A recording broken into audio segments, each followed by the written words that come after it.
சாவதற்கு அஞ்சேல். இதாண்டா உலகம் பிறக்க தத்துவம். அதுதான்டா தலைவர் கற்பிக்கிறார்.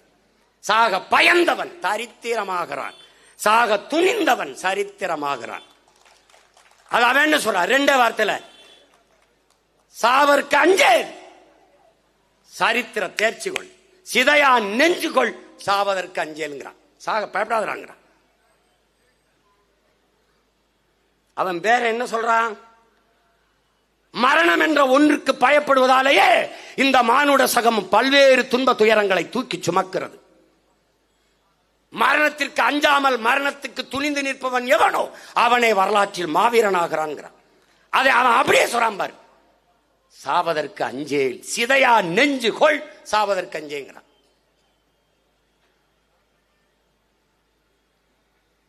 எனக்கு என்ன சொல்றான்?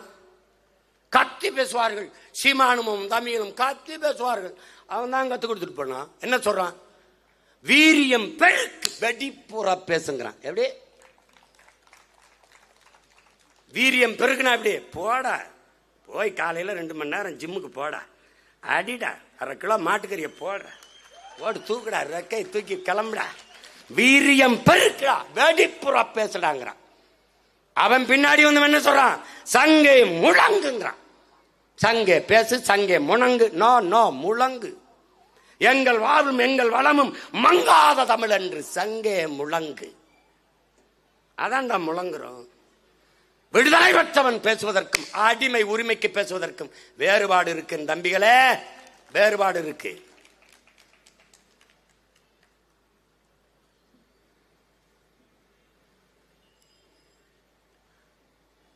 அவன் வந்து ஏன் பாரதியை நாங்க போற்றுறோம்?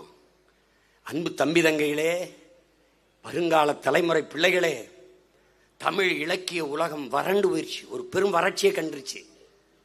சங்க இலக்கியங்கள் கடந்து பிறகு பக்தி இலக்கியமா மாறி பெரிய புராணம், திருவாசகம், இந்த மாதிரி பக்தி இலக்கியங்கள், திருப்புகழ் இதெல்லாம் இப்படி வந்துகிட்டு இருந்த காலத்துல தமிழ் இலக்கிய உலகம் வறண்டுருச்சு, ஒரு தொய்வுற்றுச்சு. விஜயநகர நாயக்க மன்னர்கள் வந்து விஜயநகர பேரரசை நிறுவிய பிறகு சுத்தமா வறட்சி விட்டுருச்சு. அந்த நேரத்தை வறண்ட நிலத்திற்கு துளி நீரா வரல, பெரும் மழையா வந்தவன் நம்முடைய பாட்டன் பாரதி.